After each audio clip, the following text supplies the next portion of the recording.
ఇరాన్లో భద్రతా పరిస్థితులు గతంతో పోలిస్తే మెరుగుపడుతున్నాయని భారత విదేశాంగ శాఖ అంచనా వేసింది. అయినప్పటికీ పరిస్థితులు పూర్తిగా సాధారణ స్థితికి చేరలేదని పేర్కొంటూ భారత రాయబార కార్యాలయం కొత్త ట్రావెల్ అడ్వైజరీ విడుదల చేసింది.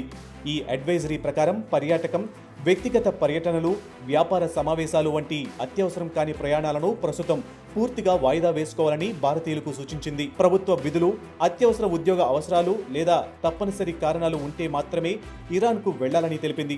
ఇరాన్కు వెళ్లాల్సిన పరిస్థితి వస్తే ప్రయాణానికి ముందు భారత రాయబార కార్యాలయం వెబ్సైట్లో నమోదు చేసుకోవాలని, స్థానిక పరిస్థితులను ఎప్పటికప్పుడు గమనించాలని సూచించింది. ప్రయాణం మొత్తం అధికారిక మార్గదర్శకాలను పాటించాలని కూడా పేర్కొంది. ప్రస్తుతం ఇరాన్లో నివసిస్తున్న భారతీయులు ఎలాంటి నిర్లక్ష్యం చేయవద్దని, జన సమ్మర్ద ప్రాంతాలకు దూరంగా ఉండాలని, స్థానిక అధికారులు జారీ చేసే భద్రతా ఆదేశాలను తప్పనిసరిగా అనుసరించాలని ఎంబసీ సూచించింది.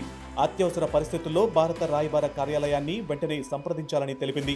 ఇటీవల ఇజ్రాయెల్, ఇరాన్ ఘర్షణలు, అమెరికా వైమానిక దాడులు, క్షిపణి దాడుల కారణంగా ఇరాన్లో ఉద్రిక్త పరిస్థితులు నెలకొన్నాయి. దీంతో భారత్ ఆపరేషన్ సింధు పేరుతో వందలాది మంది భారతీయులను ప్రత్యేక విమానాల ద్వారా స్వదేశానికి తరలించింది. పరిస్థితులు కాస్త మెరుగుపడిన నేపథ్యంలో ఇప్పుడు ట్రావెల్ అడ్వైజరీని సవరించినప్పటికీ పూర్తి భద్రతపై ఇంకా హామీ లేదని కేంద్రం స్పష్టం చేసింది.